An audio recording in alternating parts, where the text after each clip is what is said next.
Boa noite, graça e paz, amém? Muito bom estarmos mais uma vez na presença do nosso Deus, para juntos adorarmos ao Senhor. Abra sua Bíblia comigo, o Evangelho de Lucas, capítulo 5.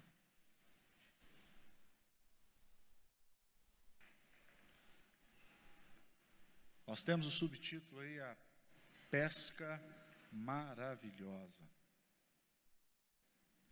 Já foi até lido aqui no início, e nós vamos falar um pouco sobre esse texto. O tema é improvável. Tenho certeza que em algum momento você se acha, ou já se achou, ou se acha um improvável. O que é isso? Vamos descobrir. Evangelho de Lucas, capítulo 5, versículo de número 1, diz assim: Aconteceu que, apertando-lo a multidão para ouvir a palavra de Deus, estava ele junto ao lago de Genezaré. E viu 2 barcos junto à praia do lago, mas os pescadores, havendo desembarcado, lavavam as redes. Entrando em um dos barcos, que era o de Simão, pediu-lhe que o afastasse um pouco da praia. E assentando-se, ensinava do barco as multidões. Quando acabou de falar, disse a Simão: Faze-te ao largo, lançai as vossas redes para pescar. Respondeu-lhe Simão: Mestre, havendo trabalhado toda a noite, nada apanhamos, mas sob a sua palavra lançarei as redes. E isto fazendo, apanharam grande quantidade de peixe e rompiam-se-lhe as redes. Então fizeram sinais aos companheiros dos outros barcos, para que fossem ajudá-los, e foram, e chegaram ambos os barcos ao ponto de quase irem a pique. Vendo isto, Simão Pedro prostrou-se aos pés de Jesus, dizendo-lhe: Retira-te de mim, porque sou pecador. Pois à vista da pesca que fizeram e a admiração apoderou dele e de todos os seus companheiros, bem como de Tiago e João, filho de Zebedeu, que era um de seus sócios. Disse Jesus a Simão: Não temas, doravante serás pescador de homens. E arrastando eles os barcos sobre a praia, deixando tudo, o seguiram. O que essa palavra improvável significa? Aquilo que tem pouquíssima chance de acontecer, algo inesperado. Improvável. É improvável que isso aconteça, ou seja, a probabilidade de pescar aquela quantidade naquela hora, depois de a noite toda não pegarem nada, improvável. Improvável. Improvável um filho de uma costureira, de uma lavadeira, de uma pessoa de vida simples e humilde, chegar à faculdade, se tornar doutor, doutora, professor, médico, advogado, policial, professor. Improvável. Mas eu quero mostrar para você, através dessa palavra, um Deus que usa os improváveis. Grande parte dos homens de sucesso que vamos narrar aqui nas histórias bíblicas eram homens improváveis. Mas antes de falar dos improváveis, eu quero falar só de um provável, para você entender. Um Sansão por nome, um juiz por nome de Sansão. Juízes capítulo 13. Quem era ele? Filho de Manoá, a mãe dele, seus pais, de oração. Quem fala do nascimento dele foi um anjo, que foi enviado para falar sobre ele. Ou seja, ele era de uma casa de oração, ele era de uma família abençoada, foi levantado para ser um juiz. O Espírito Santo se apossava dele de uma forma tremenda. Ele tinha uma força excomunal. Ele era alguém que ninguém podia segurar. Esse homem tinha tudo para dar certo. Pergunta aí para quem está do seu lado: deu? Não deu. Esse aqui era provável, porque o nascimento dele foi narrado. O próprio Deus envia e diz: ó, esse aí vai ser juiz. O Espírito do Senhor vai se apossar dele. E ele vai fazer coisas extraordinárias. E o Espírito Santo vinha sobre ele, a gente sabe como que era. Ele era um provável, sim ou não? Você já viu pessoas assim, cara, essa família, fulano, tinha tudo para dar? Não deu. Agora olha pelo contrário, olha ali para você ver. Tudo para dar errado, tudo para não chegar, para não vencer, para não conquistar, para não ter. Tem. Como se explica isso? Por trás de todo o improvável, tem um Deus agindo. Por trás de cada um que as pessoas olham e falam, isso aí não vai dar para nada. Parece que na hora Deus no céu fala, opa, eu gosto de desafio. Eu vou pegar alguém improvável e vou fazer dele alguém. Exemplo, José. José foi um homem que foi espancado, vendido pelos irmãos, vai para a cadeia. Qual é a probabilidade dele se tornar governador do Egito, irmão? Tem alguma? Ele é um improvável. Quem em sã consciência vai pegar alguém que está na cadeia há mais de 2 anos e meio e que foi vendido, não por estranhos, mas pela própria casa, pela própria família, vai tirar alguém que foi acusado de estuprar a mulher do chefe e vai colocá-lo para governar a maior potência da época? Improvável. Deus usa os improváveis.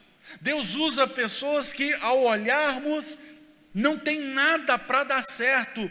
Deus vai chamar um outro improvável. Quem? Moisés. Apesar de ser criado no Egito, de ser chamado e recusou ser chamado de filho da filha de Faraó, alguém que agora já está com 80 anos de idade, já é um senhor idoso, quando Deus o chama, se manifestando através da sarça, ele diz, Senhor, manda quem há de ir, manda qualquer um, menos eu. Nós vamos ver a recusa em Êxodo 3 e Êxodo 4. Deus vai te falar, não, tudo bem, eu vou chamar alguém para te ajudar. Seu irmão, Arão, 83 anos, ele vai te ajudar. Qual é a probabilidade que isso dê certo? Você sabe por que o nosso Deus não é Deus do impossível? Porque Ele não pode ser Deus de algo que não exista. Na língua hebraica não existe impossível para Deus. Não tem essa palavra. Então quando dizemos o meu Deus é o Deus do impossível, é impossível que Ele o seja, porque para Ele nada é impossível. E nós vamos ver que em Êxodo 7:7 está lá as idades de Moisés e de Arão, um com 80 e o outro com 83. Improvável que ele vai tirar quase 3 milhões de pessoas do Egito. Improvável. Alguém que se diz já no capítulo 3, 4, pesado de boca, ou seja, eu já não domino mais a língua. Eu não sou eloquente, nem antes e nem agora, depois de falar com o Senhor. Mande qualquer um, menos eu. Porque isso não é para mim. O improvável. Agora o que nós percebemos é que Deus faz essas coisas. Deus vai pegar uma prostituta, por nome Raabe. Se alguém dissesse, Josué, pode confiar nessa mulher, porque ela vai estar na genealogia de Jesus. Essa mulher vai gerar Boaz, que vai gerar Jessé, e que vai vir o rei dos reis, senhor dos senhores. Uma prostituta? Na genealogia do Messias, improvável que isso aconteça. Sem chance. Nós só sabemos que ela está na genealogia hoje, mas imagine o fato acontecendo. E alguém olha para uma prostituta e fala, essa daí está na genealogia de Jesus. Provável ou improvável? Improvável. Mas em Mateus capítulo 1, versículo 5, Salmão gerou a Raabe a Boaz, e este a Rute gerou a Obed, e Obed a Jessé.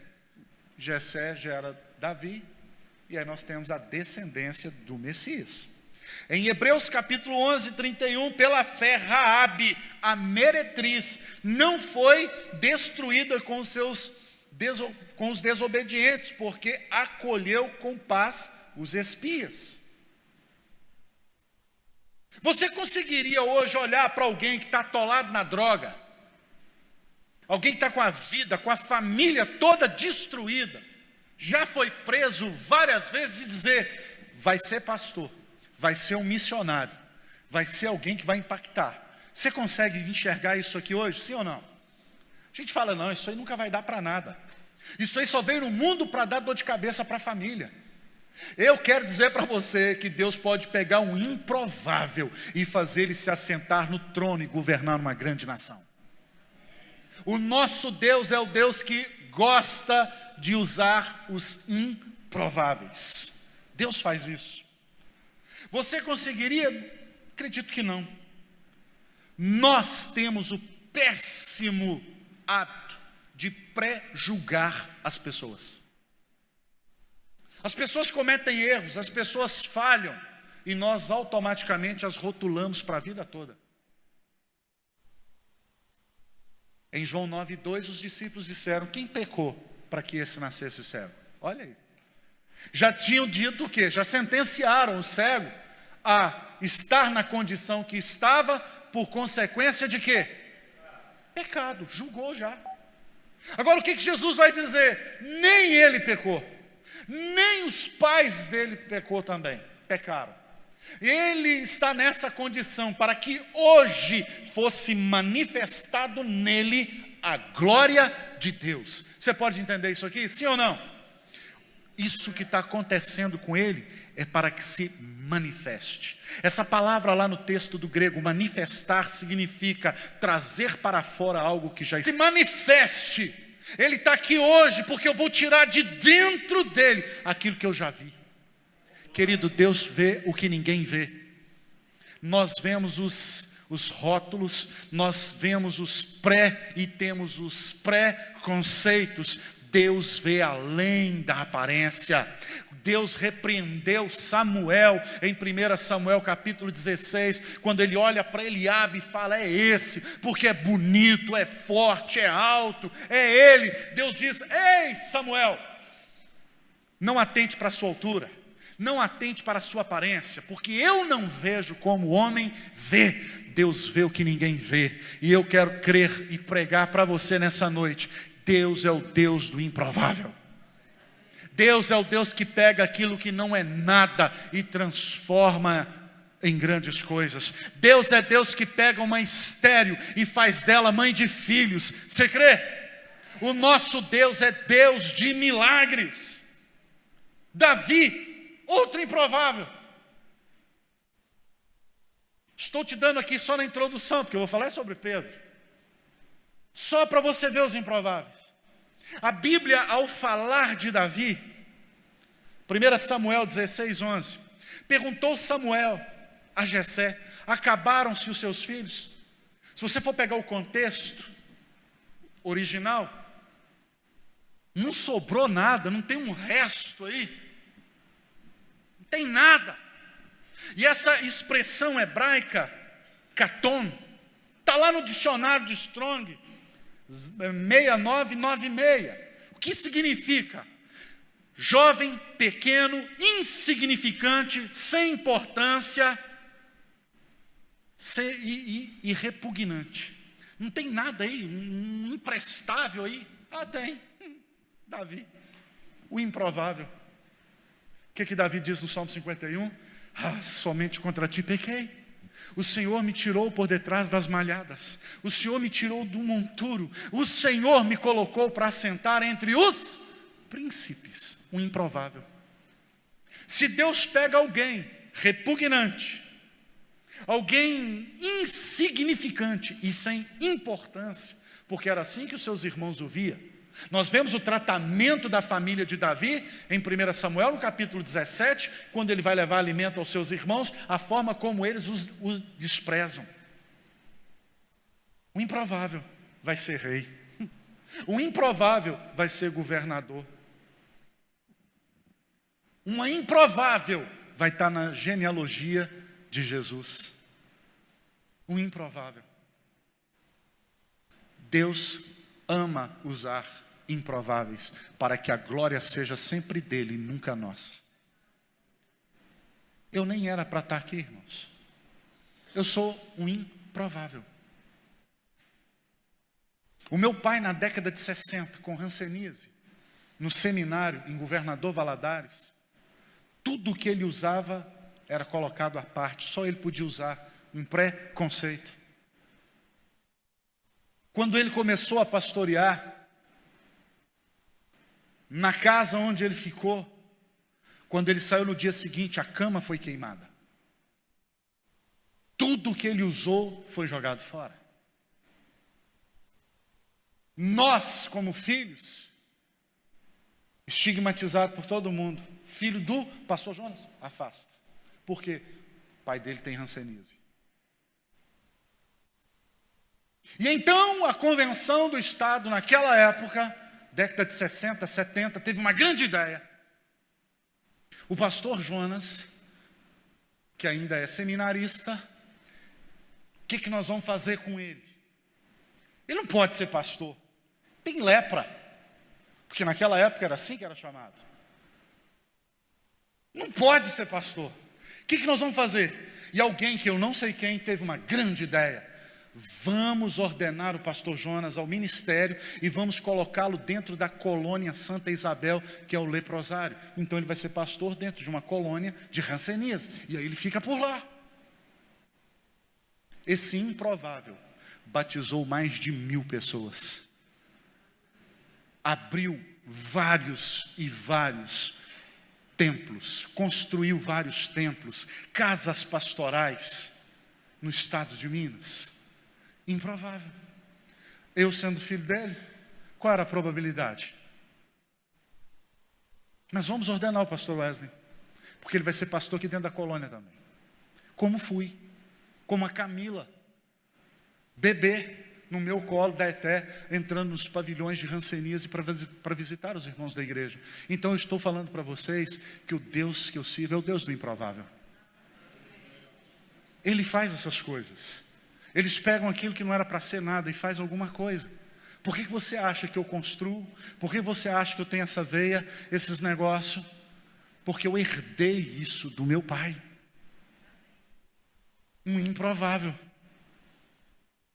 Será que eu vou conseguir batizar mais de 1000 no meu ministério, sem ter hanseníase, sem ter sequelas causadas por ela, sem viver tudo aquilo que ele viveu, sem ir de forma compulsória em vagões de trens para a colônia, porque as pessoas eram levadas obrigadas.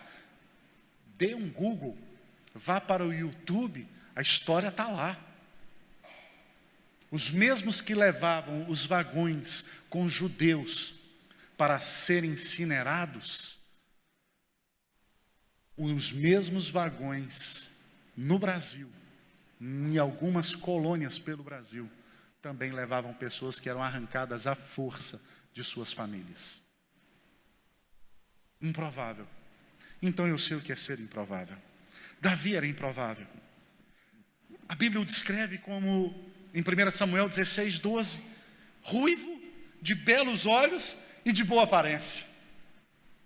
Isso para mostrar a diferença entre ele e os irmãos.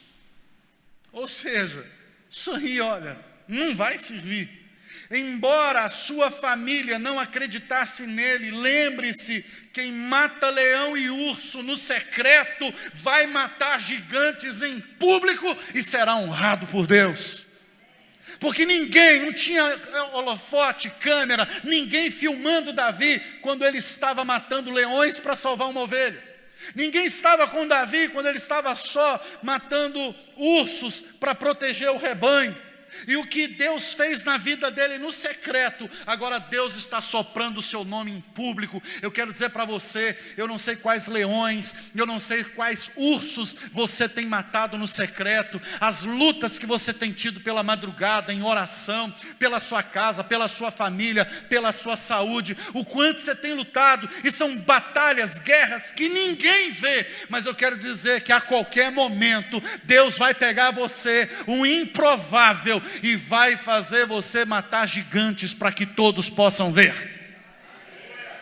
Você não vai ficar no secreto por muito tempo, porque é Deus quem vai soprar o seu nome. É Deus. Que papo é esse, irmão? Quem não é visto não é lembrado. Onde é que estava José? Estava no holofote? Onde que estava Davi? Atrás da malhada, sozinho no pasto.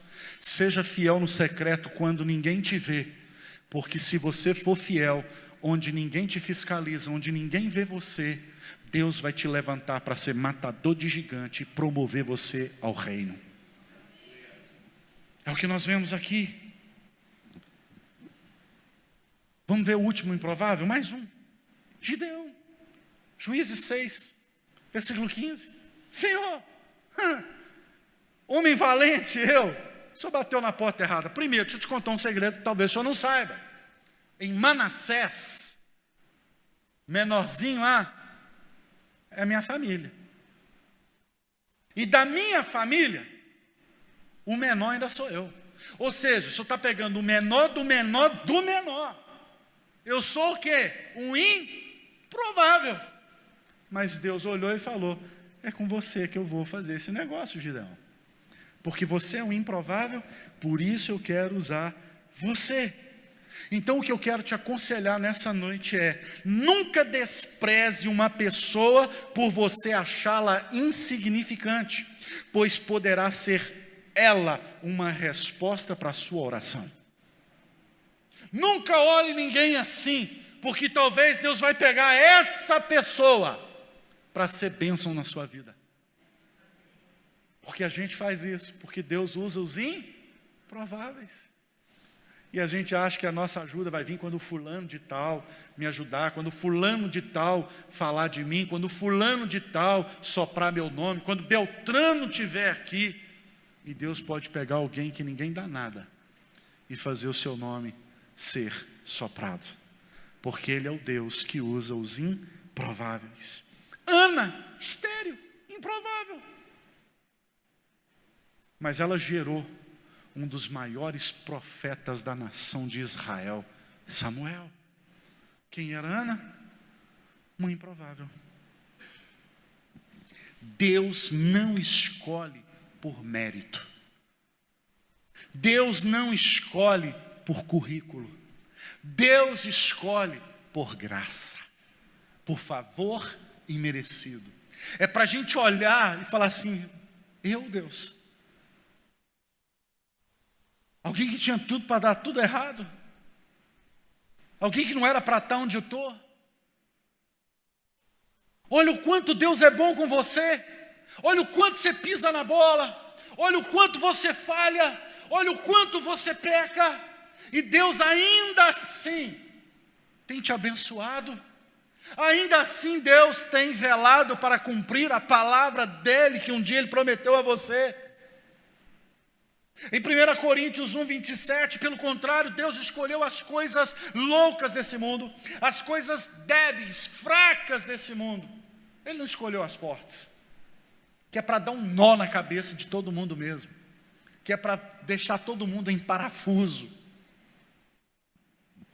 O próprio Senhor Jesus, em Isaías 53, diz que Ele não tinha beleza e nem formosura. Improvável. Quem? Filho do José? O carpinteiro? Maria, que mora ali em Nazaré? Improvável. Pode vir alguma coisa boa daquele lugar? Daquele fim de mundo? Disseram para Natanael, vem ver. O improvável faz o tempo ser contado antes e depois dele. Porque quem olhava para ele Um homem comum, um homem de dor, um homem experimentado em trabalhos forçados, um homem de quem os outros escondiam o rosto. Quer um conselho?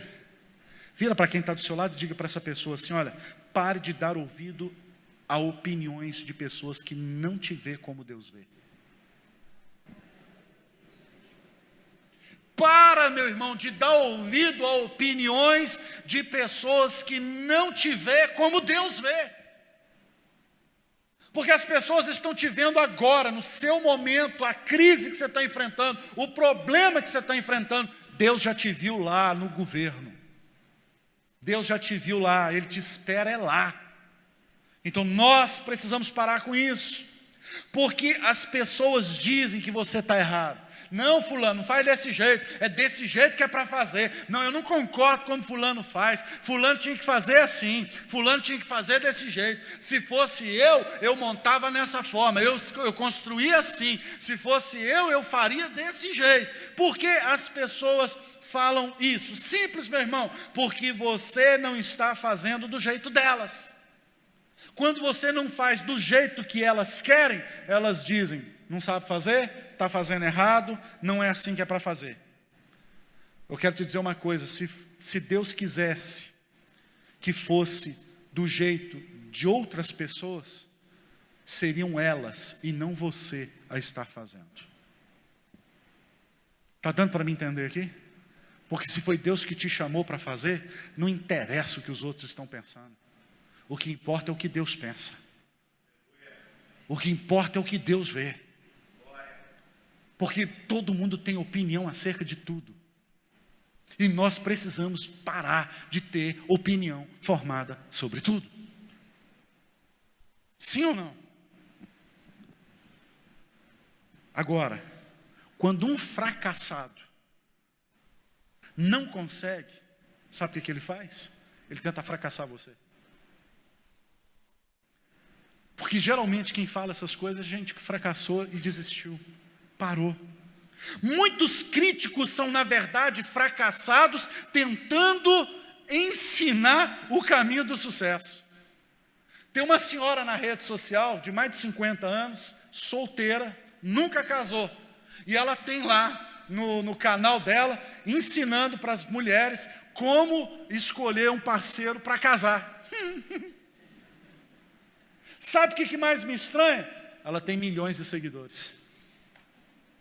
O famoso cego guiando o outro cego. São fracassados tentando ensinar o caminho do sucesso. Impossível. Impossível. Por que eu li Pedro? No início. E até comentei com a Etélia, já leu o primeiro texto que eu vou pregar. Hoje pela manhã eu mostrei para o Jô, falei: Jô, eu vou pregar isso aqui. Passado a introdução, para te mostrar que Ele é um Deus que usa improváveis, então vamos à mensagem da noite. Todos nós aqui, e os que estão me assistindo, todos nós temos um pouco de Pedro. Como assim, pastor? Uma fé que oscila. Uma hora a gente está matando, cortando a orelha. Uma hora, meu irmão, a sombra está curando. E daqui a pouco a gente está dizendo: nunca vi esse homem, não conheço, não sei quem é. E uma hora, se és tu, faz-me ir até ti andando por sobre as águas. Vem, então ele bota o pé na água e vai. E daqui a pouco ele já: gente, que negócio perigoso esse que eu estou fazendo. E começa a afundar. O mesmo homem que prega, 3.000 se convertem. Daqui a pouco, ele já está duvidando de tudo. A gente não é assim? Você sai daqui cheio de fé. Não, porque agora minha vida vai mudar. A partir de amanhã eu tomei uma posição agora na minha vida. E agora eu vou, que agora eu vou participar dos cultos. Agora agora é nós, pastor, é nós. Vamos. Quando dá na terça-feira, culto na quarta, você já pensa: hoje eu não vou não. Estou meio cansado, trabalhei bastante. Acho que eu vou ficar em casa. Todos nós aqui temos um pouquinho de Pedro. A gente oscila. Uma hora a gente tem muita fé, daqui a pouco a gente está descrendo de tudo. Em um momento, quando Jesus pergunta aos discípulos quem ele era, quem foi o primeiro a dizer quem Jesus era? Pedro. Tu és o Cristo, o Filho do Deus vivo. Está lá em Mateus capítulo 16.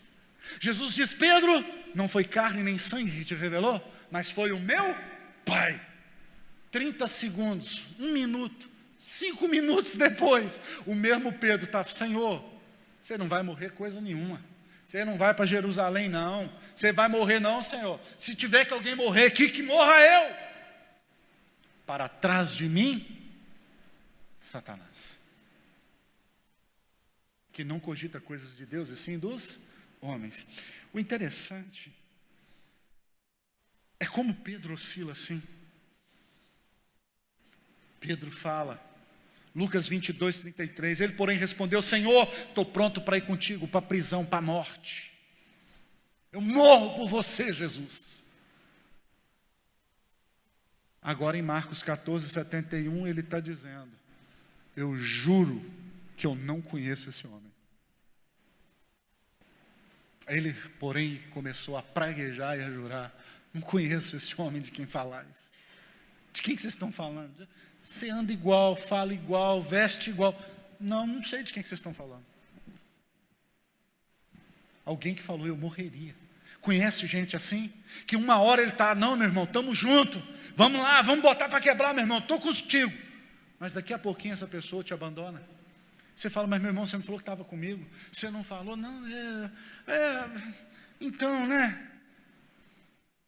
Você conhece alguém tão constante, que nunca oscila, nunca afunda, nunca duvida e nunca descrê? Você conhece alguém assim? Você sabe por que você não conhece? Porque essa pessoa não existe. Porque na mesma hora que a gente está crendo tudo, não, em nome de Jesus, eu tomo posse, vai acontecer. Daqui a 10 minutos você está: mas Deus, isso não acontecer, Senhor. Isso não mudar. Não, vai dar. Em nome de Jesus, agora, eu fiz um jejum essa semana, e eu estou muito convicto, vai tudo dar certo. Agora vai. Dia seguinte: ai meu Deus, e se não der? Como é que eu vou fazer? Como é que eu vou viver? Pedro promete fidelidade, na primeira oportunidade de demonstrá-la, o que ele faz? Ele falha. Quando Jesus diz: retira-te de mim, Satanás, porque você não cogita coisa de Deus, e sim dos homens. Aqui está o segredo. Pedro não estava endemoniado. A palavra Satã no texto significa aquele que se opõe.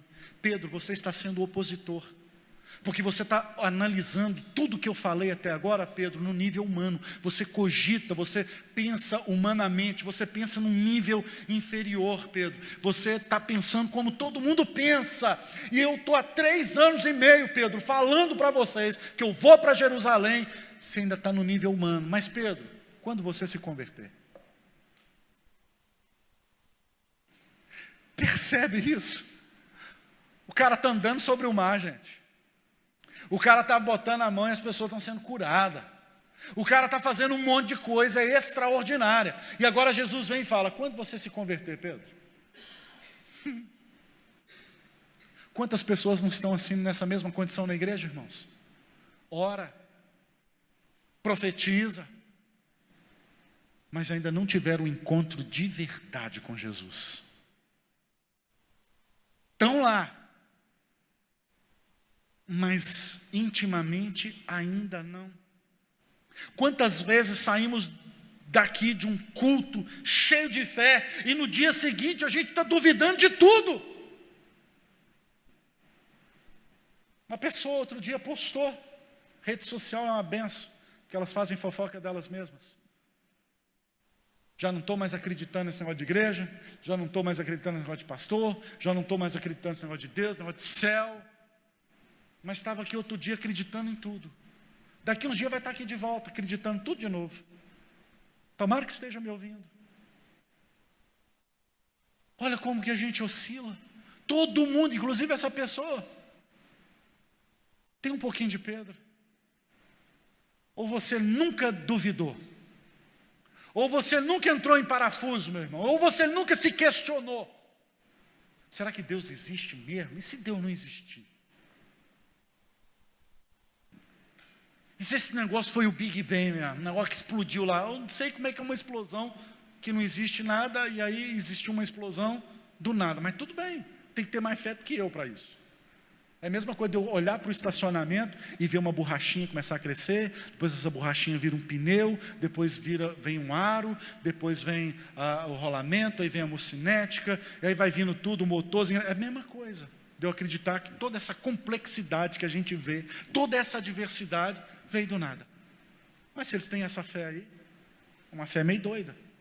Eu prefiro crer num Deus que criou tudo pela palavra do seu poder. Se as pessoas eram curadas por intermédio de Pedro, se a sombra dele curava e, no entanto, ele precisava se converter, imagina então eu e você, nós temos que converter todo dia. Paulo vai dizer, a cada dia eu me converto mais e mais, porque a conversão ela é diária, é um processo. Se Jesus está falando para um cara que andou sobre o mar, você conhece outro aí que andou sobre o mar que nem Pedro? Eu não conheço. E Jesus vai lá para ele, quando você se converter. Imagina eu e você então, meu irmão. Imagina nós aqui. Se Jesus está falando isso para Pedro, o que ele falaria para nós aqui nessa noite? Nós precisamos mudar e rever os nossos conceitos. André é um discípulo fantástico. André é um discípulo das conexões. André é o tipo do cara que conecta as pessoas a Jesus. A primeira vez que Jesus se encontrou com Pedro, não foi aqui em Lucas capítulo 5 na pesca. Era André que estava lá, ouvindo ele pregando. E ele falou, eu tenho que contar isso para o meu irmão, eu tenho que ir lá no Pedro. Pedro, vem cá, que eu vou te levar ali. Você precisa ouvir o que esse homem está falando, Pedro.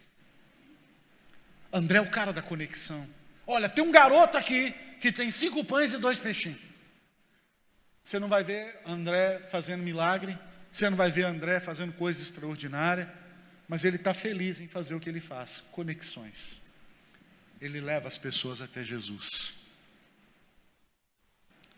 Se eu olhar para o currículo de Pedro e o currículo de Paulo, hein? Qual desses você contrataria? Pedro, iletrado. Paulo, poliglota.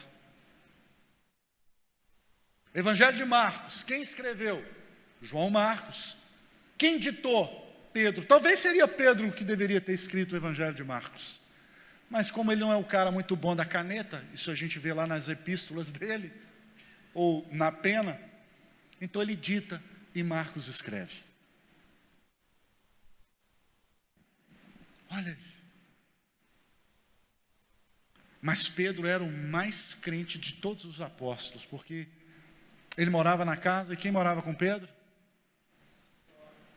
O cara é crente ou não é? Ele morava com a sogra morava com ele. E ele ainda levava os apóstolos para ficar na casa dele ainda e com a sogra. O que eu quero te dizer com isso, meu irmão? Vamos parar de falar mal da sogra, amém? Porque Pedro é o cara. Quem fala mal da sogra, cospe no ventre de quem gerou a pessoa que você mais ama. Então vamos falar bem da sogra? Minha sogra é top.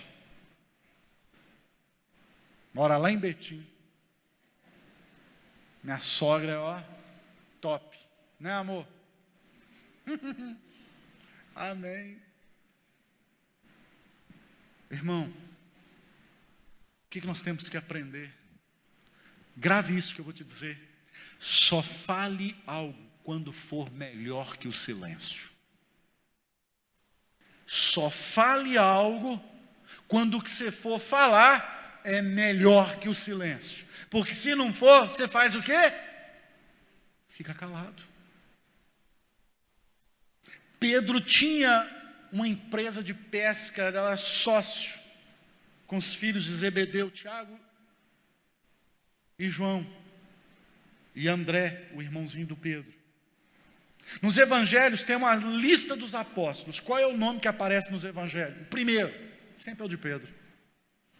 O improvável, o cara estourado, o cara explosivo, o cara, não, mas esse cara é muito ignorante. Nos evangelhos, quando é o primeiro nome, há o Pedrão lá. Até Jesus, quando ressuscitou, vira para as mulheres e fala o quê? Vai lá, fala para os discípulos tudo que eu vou encontrar com eles, e principalmente, com quem? Com Pedro.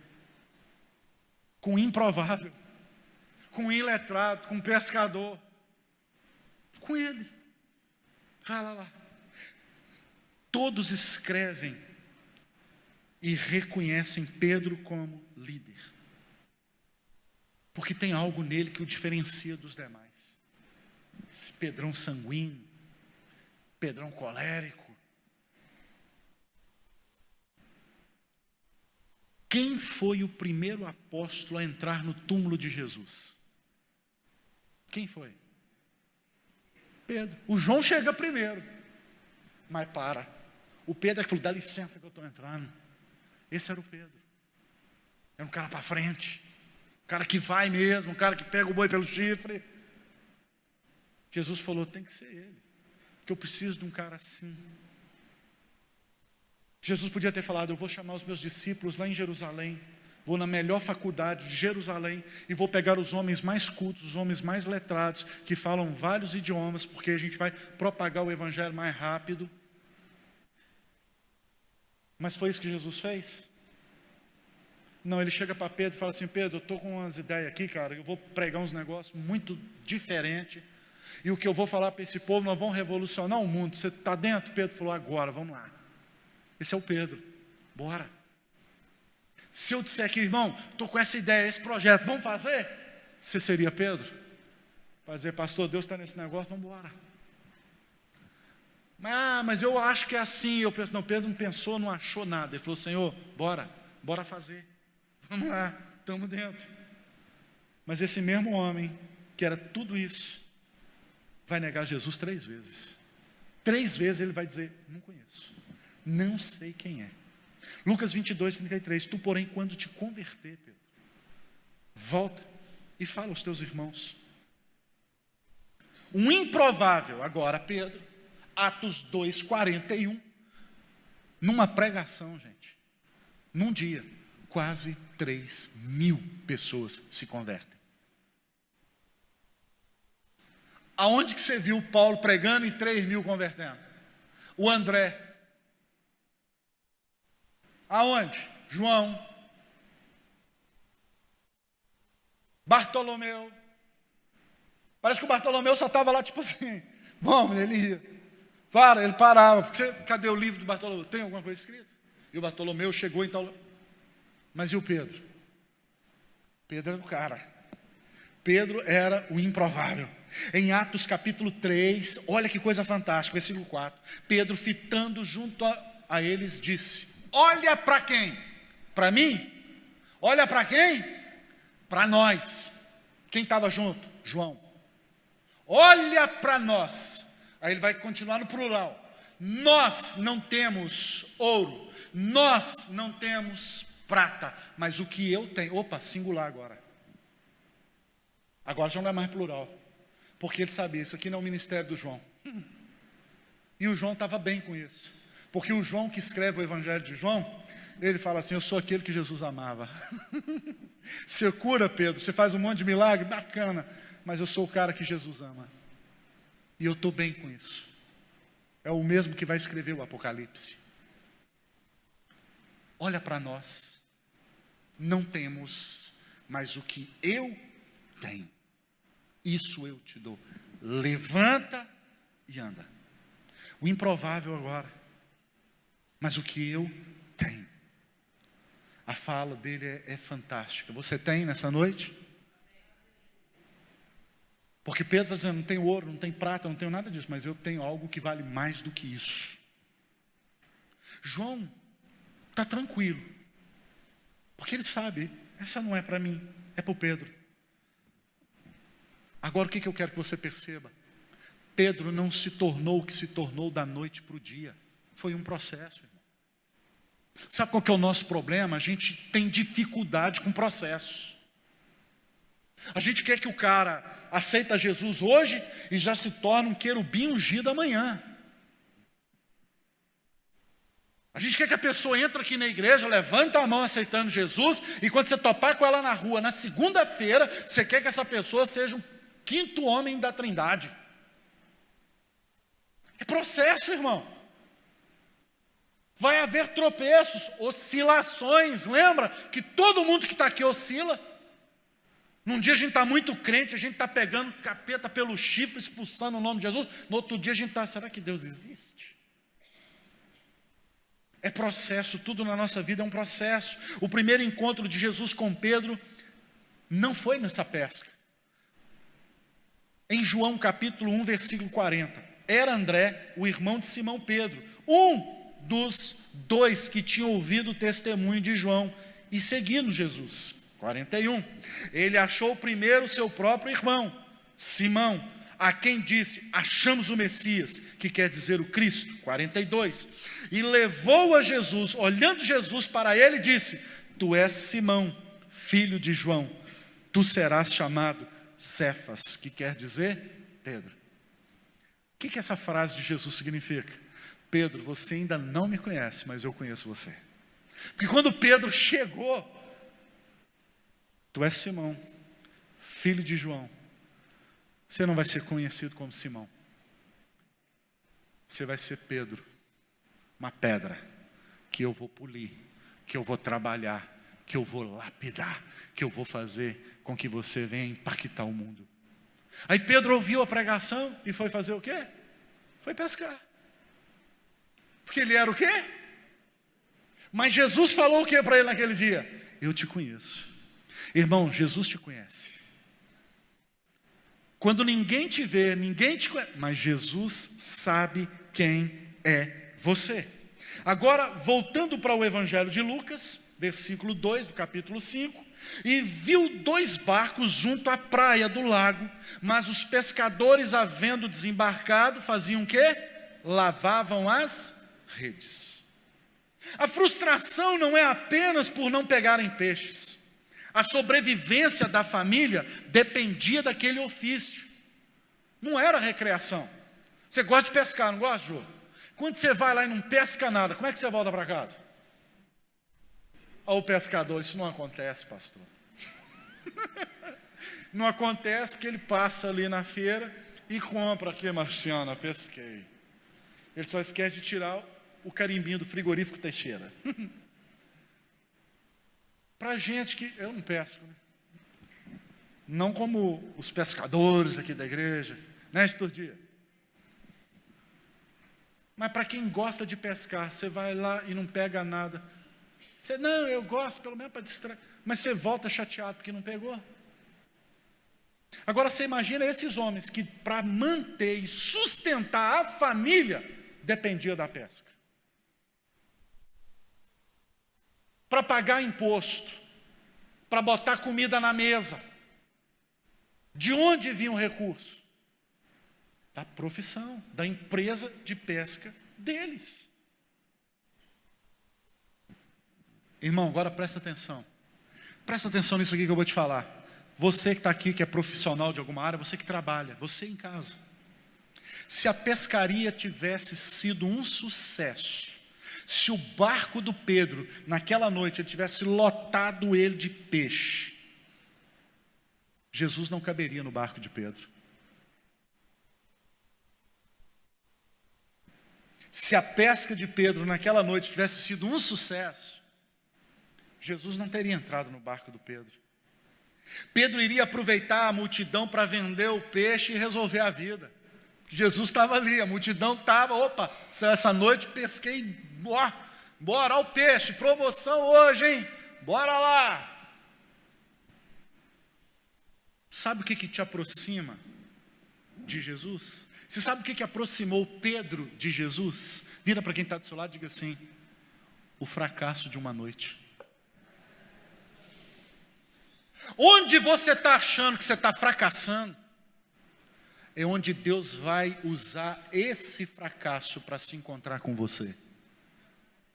Porque é nesse dia do fracasso que a gente baixa a guarda. É no dia que está tudo mal, que tudo deu errado, é o dia que a gente baixa a bola. É o dia que a gente diz, eu preciso de Deus. Eu preciso de um milagre. Eu preciso que Deus faça algo. Então às vezes a gente não entende porque algumas coisas que a gente está tentando não dá certo. Você tenta de um lado, não dá certo. Não, agora eu vou fazer assim, aí vai dar certo. O dinheiro agora vai entrar. Agora a empresa vai crescer. Não, agora aqui, agora vai. De repente não vai. As coisas não vão. Deus está dizendo, querido, eu estou chegando. Aguenta a mão aí. Eu já falei que te conheço. Em Mateus 4, 21. Passando adiante, viu outros 2 irmãos, Tiago, filho de Zebedeu, e João, seu irmão, que estavam no barco, em companhia de seu pai, consertando as redes, e chamou-os. Ei, pera lá, irmãos. Aqui em Lucas 5, eles estavam fazendo o que com as redes? Lucas 5, 2, eles estavam fazendo o que? Lavando. Agora, em Mateus 4, 21, eles estavam fazendo o que? Consertando. São 2 visões de ângulo diferente da mesma ação. Porque tanto lavavam quanto consertavam. O que eles estavam dizendo com essa atitude de lavar e consertar? Amanhã a gente volta. Amanhã a gente tenta de novo. Essa noite não deu, mas amanhã vai dar. Vamos lavar os trem, vamos preparar o nosso equipamento. Vamos afiar o nosso machado.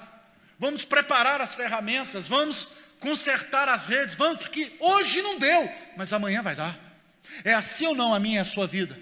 Não deu hoje, mas vai dar amanhã. Não estou conseguindo, mas vai. Uma hora vai virar e você não desiste, você não para, você continua. Eles estão lá frustrados, triste, abatido, chateado, as contas estão vindo, os boletos, o imposto, mas eles estão dizendo, amanhã a gente continua, nós não vamos parar, porque existem, infelizmente, pessoas que no primeiro fracasso, joga a rede fora, afunda o barco e se enclausura num quarto.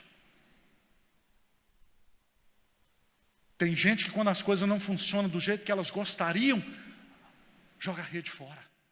Desiste da pesca, desiste e sai pulando de negócio para negócio. Toda hora você quer um negócio diferente, você não firma em nada.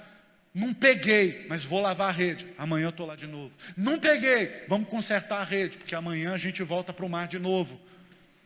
Meu irmão, no primeiro tropeço da vida você desiste. Nas primeiras dificuldades que você está enfrentando, você quer jogar a carga fora. Dá um probleminha, você já quer acabar com o casamento. Dá uma coisinha ruim, fala, não, quero trocar de marido, trocar de mulher, trocar de cidade, trocar de emprego, trocar de igreja. A igreja é chamada de igreja do quê? Isso aqui é o quê? Uma o quê? Ai meu Deus. Uma Isso aqui é o quê? Quando lá na sua família dá BO, você troca de família? Você fala, não quero mais essa família não. Eu vou ficar agora, eu vou para a família do pastor. E no primeiro BO que der lá em casa, você vai falar, não quero mais a família do pastor, eu vou para a família do Isaí agora. Existe isso? Dá BO na nossa casa, na nossa família, mas nós continuamos lá. No outro domingo nós estamos lá filando a boia de novo. E dá o maior quebra-pau no churrasco, fulano briga com ciclano fala um negócio que o outro não quer, e já fala, o fulano vai vir, vigia porque vai estar ruim aqui esse churrasco, hein? Vai dar um negócio esquisito aqui, fulano está vindo, depois não diga que eu não avisei. Convidou fulano? Quem convidou? Fulano, mas ele não é da família? Mas vai dar ruim. E ele chega, e dá ruim. E deixa de ser da família? Por que quando dá BO na igreja a gente quer trocar de igreja? Por que quando dá problema na igreja a gente quer ir para outra igreja? E aí a gente fica pulando de igreja em igreja.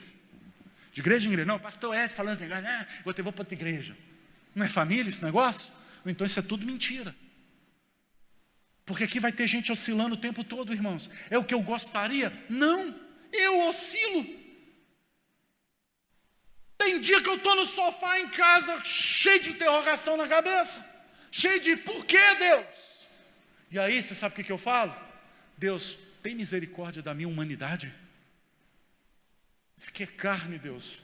Eu só estou vendo aquilo agora. Eu sei que o Senhor já viu toda a minha história, mas eu não estou vendo.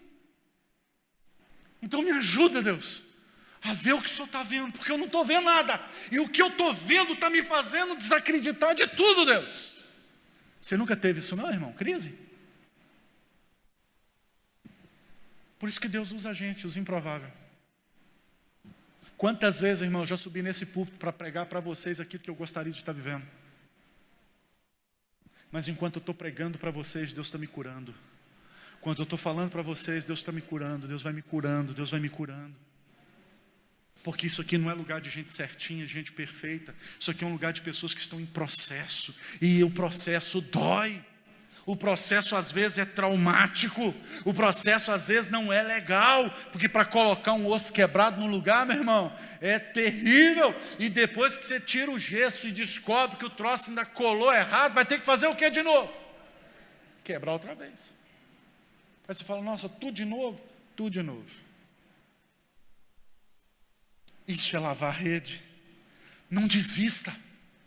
Não pescou hoje, não conseguiu hoje, continue tentando amanhã.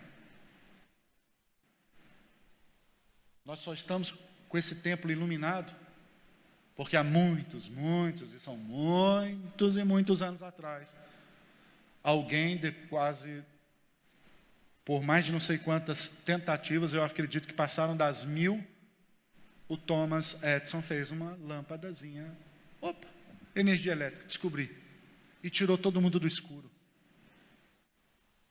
Thomas Edison mesmo, né?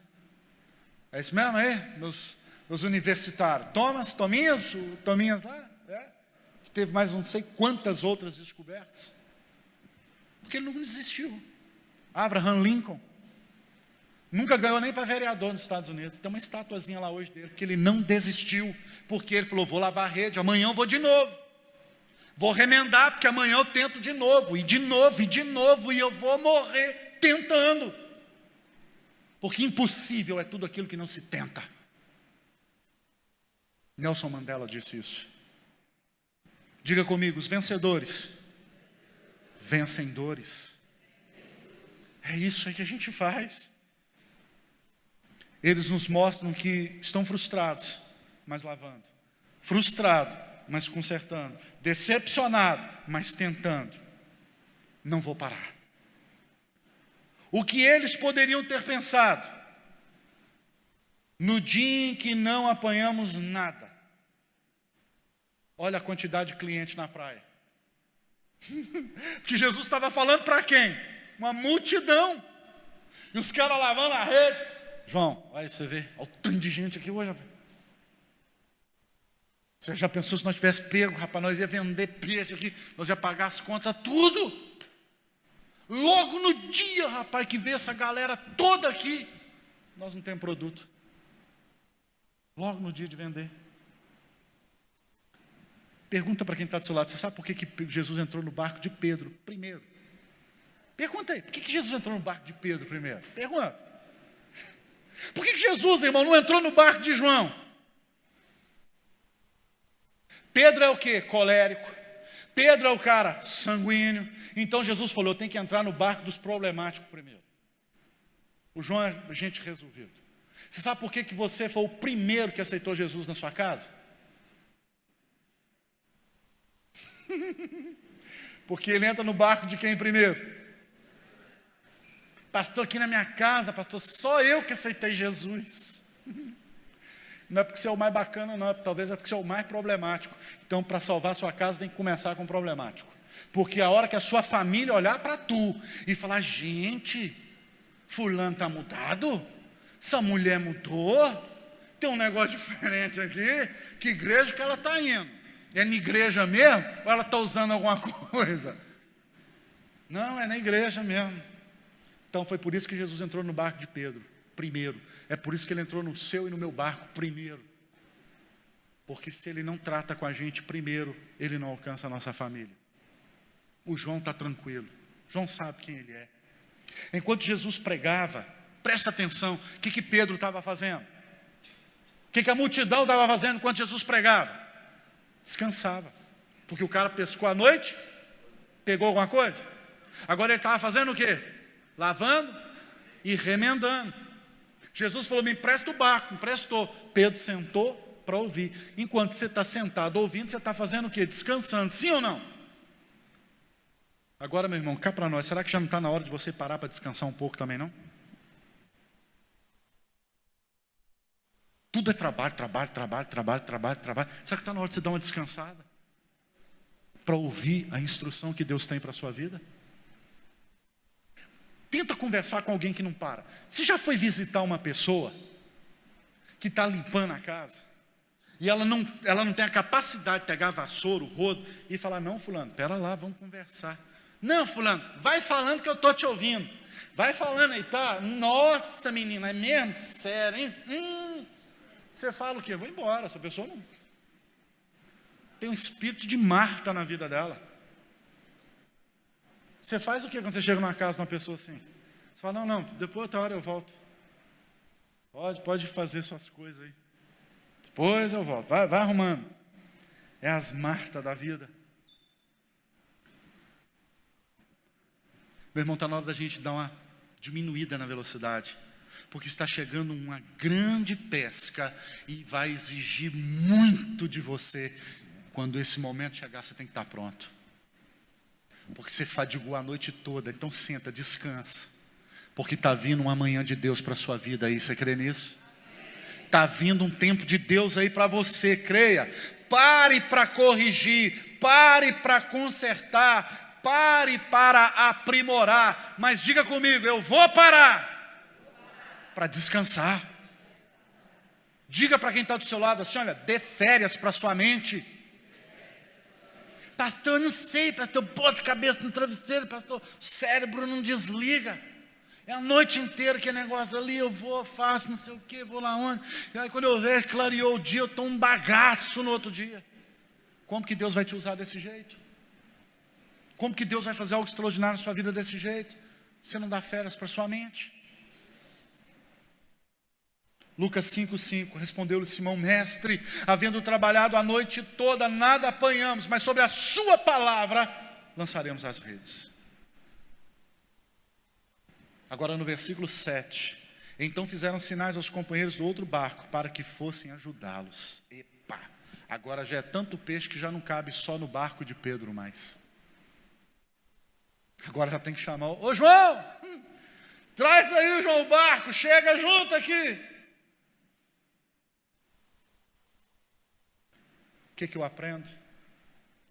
O texto diz que os barcos iam quase a pique, de tanto peixe que tinha. Só que tem um detalhe aqui. Você não vai perder nada que Deus te deu. O seu barco não vai afundar por causa da quantidade de bênção que Deus vai te dar. Porque a bênção de Deus, ela é proporcional à sua estrutura.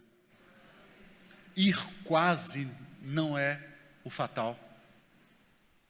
Quase, mas não foi. Deus não vai colocar uma quantidade de bênção que você não tenha estrutura para levar.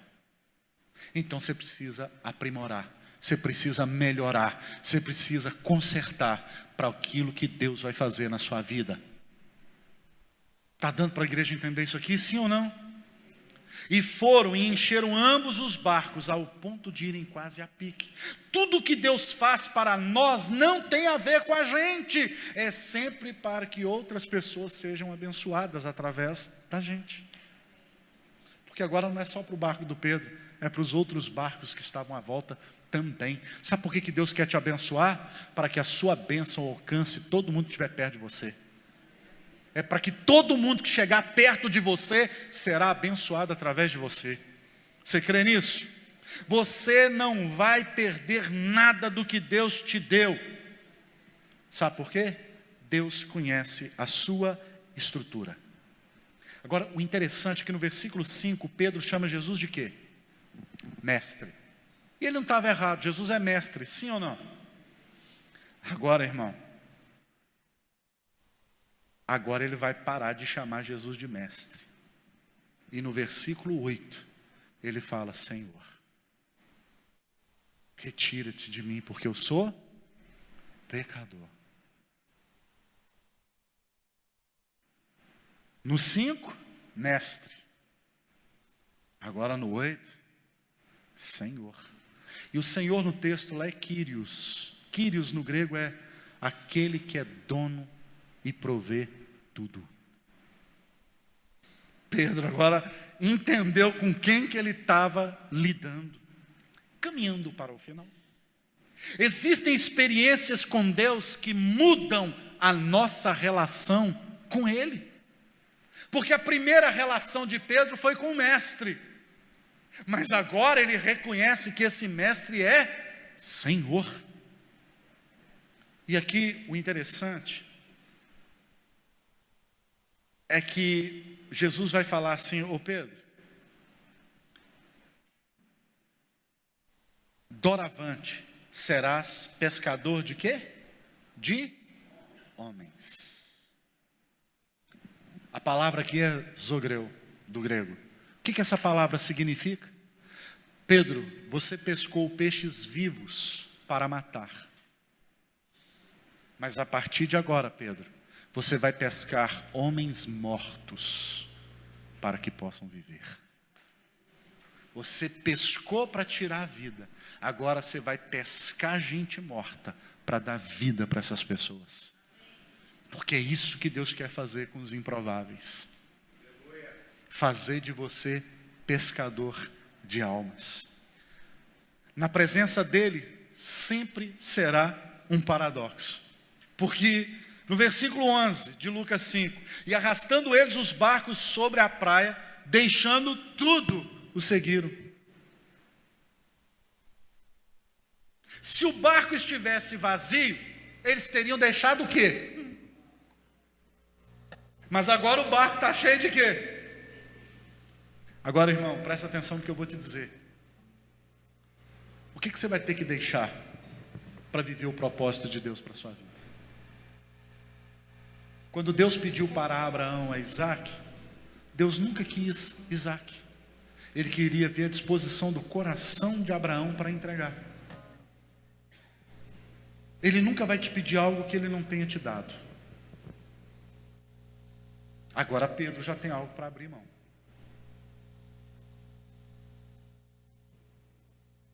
O que você está disposto a abrir mão para segui-lo? Talvez ele está falando: olha, essas amizades que você está com ela, não é amizade para você. Essas amizades estão te afastando. Esse relacionamento que você está querendo entrar nele, não é para você. O que você está disposto a abrir mão nessa noite? Para andar com Ele, para estar com Ele. Porque quando eles olharam para os barcos e falaram: vida ganha, dívida paga, sucesso. Mas agora chegaram na praia, versículo 11, empurraram os barcos e abandonou tudo. E foi seguir. Eu não conheço ninguém que tenha abrido mão e entregado tudo, que não tenha recebido no mínimo 30 por 1, na média 60 e no máximo 100 por 1, nessa vida, e por fim ainda a vida eterna. Eu não sei o que você tem que deixar. Pedro deixou as redes, deixou o barco, deixou os peixes. O que você precisa deixar? O que você precisa abandonar nessa noite? É isso que você tem que começar a pensar nessa noite. Porque eu creio que você, como eu, somos improváveis. E por isso Deus quer nos usar. Ele é um Deus que usa aquilo que não é e transforma em uma grande coisa que ninguém acreditava ser. Amém? Vamos ficar de pé, vamos adorar o Senhor.